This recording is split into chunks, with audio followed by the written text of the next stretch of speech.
Uju Anin, Mandaman Indijanakas, Melanie Benjamin Indigo. First of all, good afternoon, and thank you for coming to the presentation, and thank you NCAI for inviting me today. And talk a little bit about the Mille Lacs Band of Ojibwe. And in the state of Minnesota, there are 11 tribes, and 7 Ojibwe tribes, and 4 Dakota tribes. And if you look at the state of Minnesota, there's a freeway is 94, so everything north of 94 is Ojibwe country, and then south of 94 is actually Dakota country. And for the Mille Lacs Band, we are one of the 6 tribes with the Minnesota Chippewa tribe. And back in 1934, I don't know how we all got grouped together, even though under that structure we're all our own sovereign nations as well. Currently, the Mille Lacs Band has about 4,600 enrolled members, and 50% of them live on or near our reservation. We have a large population in the Minneapolis-St. Paul area. And so we extend our service area all the way to Minneapolis, and also we look at our housing, and we basically said the whole state of Minnesota is our housing service area. And 3 districts. District 1 is Onemia, we call it Neashing, and it is the largest area, and that's where the main governmental activities occur. And then we have District 2 is like 55 miles away, and then District 3 is like 80 miles away, and it's borders the Wisconsin border as well. And in the old days, we actually used to get 8 houses from HUD every year, so the majority of them would go to District 1. We'd have 2 in District 2 and 2 in District 3. So you can tell at that time that we had a lot of unhappy people in terms of housing. And what a lot of people would do, they would migrate to the Minneapolis, St. Paul area to find employment. And then, of course, until up to the late 80s, early 90s, that our unemployment rate was about 80%. We did in the past, when there were always these governmental programs that allowed economic development, we would utilize that and come up with some businesses. We had a marina, and we also had electric parts factory, and then that there wasn't a need for that, so of course that closed down, and then again everybody was actually unemployed again. And a lot of our people did a lot of seasonal work, like wild rice, things of that sort. They would try to gather enough rice to get them to the season until something else came up. And in the 1990 is when we first opened our first casino. And by the way, Minnesota has just celebrated 25 years of gaming in the state of Minnesota. And what's interesting is that a lot of the negotiations actually happened with all the tribes coming together was one of the hotels in St. Paul. And today the Mille Lacs Band actually owns that hotel. And I'll talk about that in a little bit. But one of the unique things about our gaming compacts, we have no sunset, and we have no revenue sharing with the state of Minnesota. Even though a lot of tribes do share revenues with their counties and other things, but it's not mandated. So at that time, our chairman was Art Gabo, and one of the things that he talked about, he had this 100-year plan. And he wanted a lot of things for the reservation. And he talked about if we were able to be successful in revenue generating, that we had to look at a lot of other businesses to really be successful. And no one really knew how successful gaming was going to be at that time. And that was a surprise to everyone that for the Mille Lacs Band, that was actually a lot more revenue generated that we thought. And we, at that time too, before that, we had a bingo parlor that just employed a few people. And so what happened at that time too, because of gaming was new in the country, that a lot of the states went into panic. And there was a lot of pressure on Congress. I think a lot of people remember that.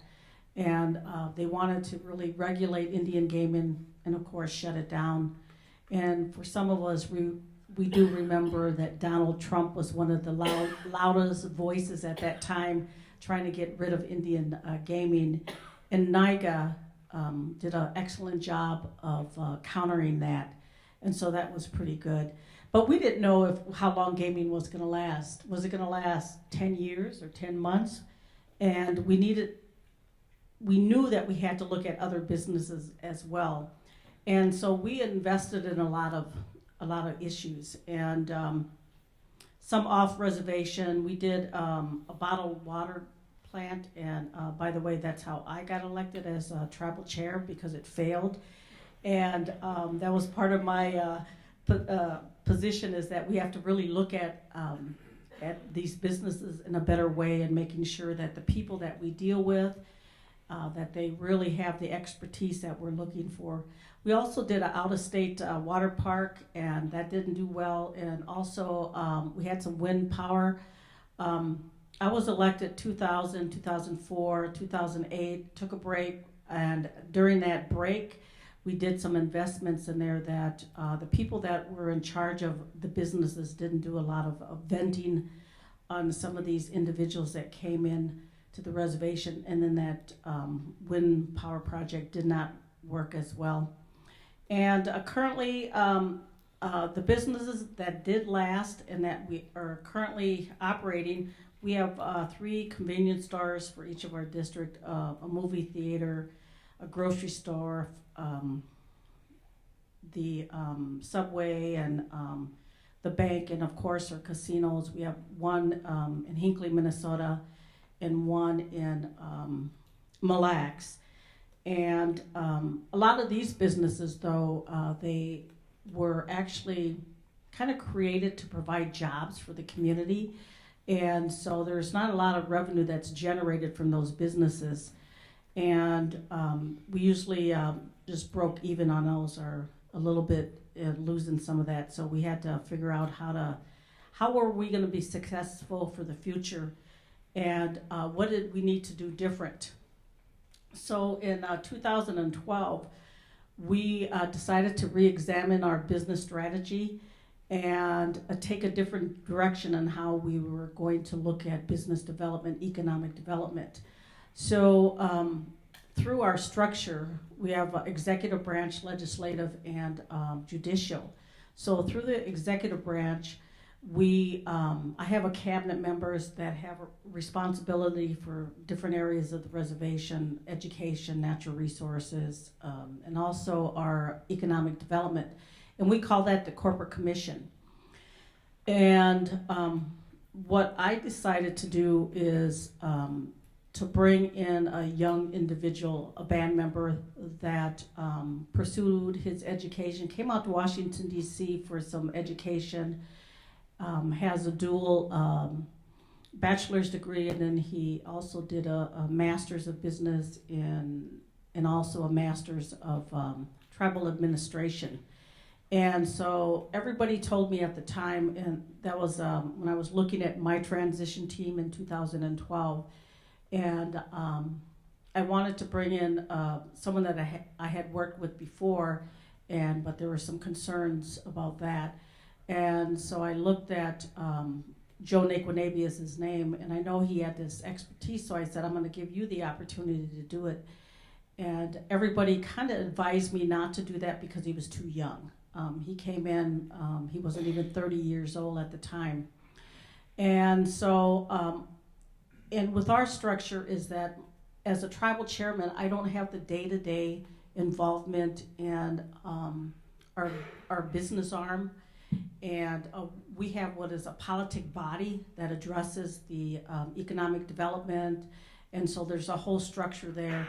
And we did that to keep the politics out of business, and also to make sure that decisions were made based on business, good business decisions. And so we turned that over to that entity of the tribe.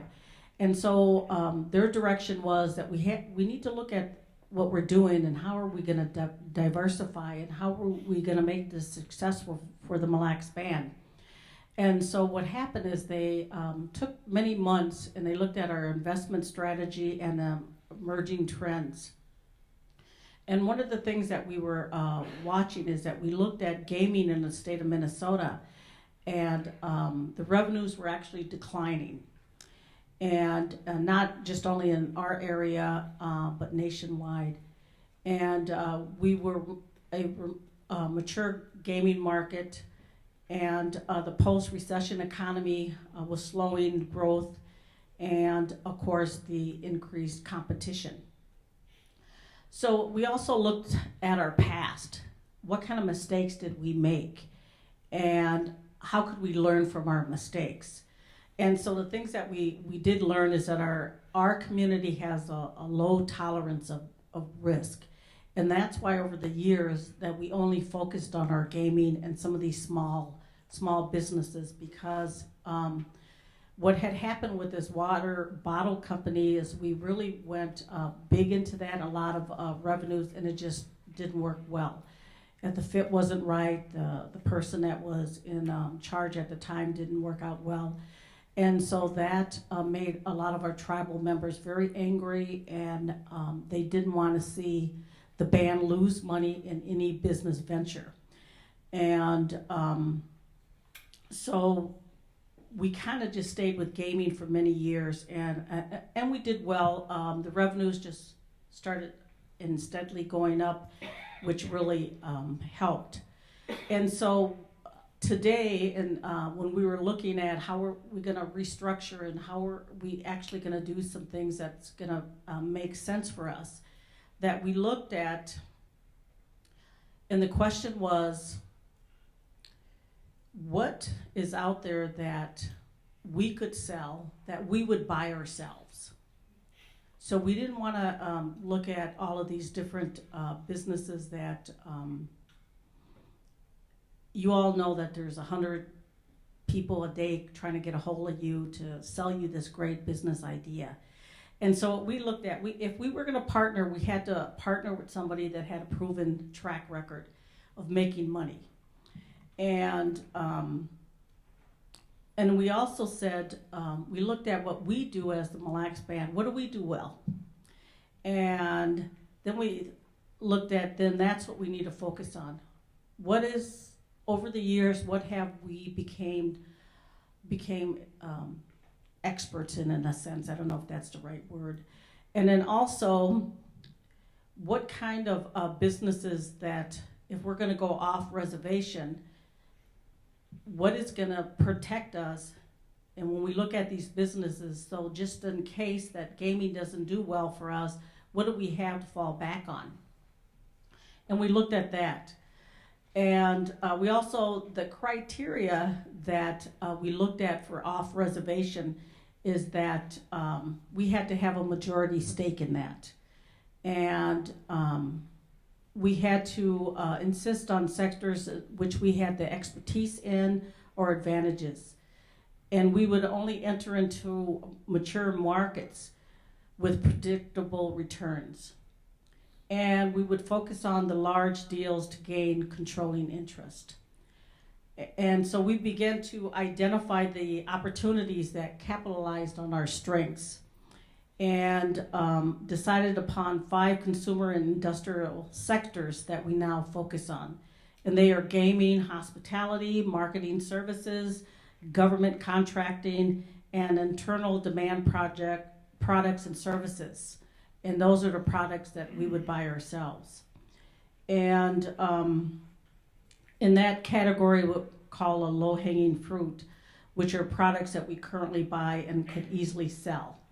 And what we did, we purchased a 2020 Brand Solutions, and that's a promotional marketing firm. And then we also looked at our hotels and what kind of other services that we could expand from owning hotels. And so we opened what we call Grindstone, which is a commercial laundry facilities. And so we look at doing laundry for all the big hotels and things of that sort.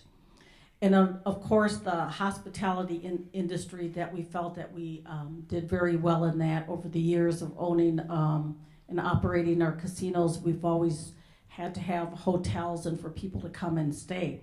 So what we did is we purchased 2 hotels in St. Paul, and the opportunity came to our attention, and there's these investment firms that invest in different projects, and maybe they're in there for 3 or 5 years. Well, the timing was that this investment firm group decided they were going to get out of the hotel business in St. Paul, and so we looked at that and decided that was a good fit for us. And so we purchased the DoubleTree, and it was a Crown Plaza at the time as one deal. And then we also went to the Embassy Suites. We have Eddie's Resorts, and we just purchased a big Sandy Lodge and Resort. And so we really looked at, that's what we're looking at. And today, currently, there are probably 1,000 deals a month that our corporate commission looks at. They narrow that down to 30, 300. They look at the best 300, then they go down to 30, and then we want to look at 1 or 2 that are going to work well for us over the years. And so, of course, the one thing too is that we talked about job creation, and that was kind of our main objective when we opened up our casinos. We wanted to employ our people, and we also looked at our growth. For the Mille Lacs Band, we grow about 2.6% a year. So was gaming going to take care of that growth? And if not, we needed to look at other areas as well. And then also our human capacity.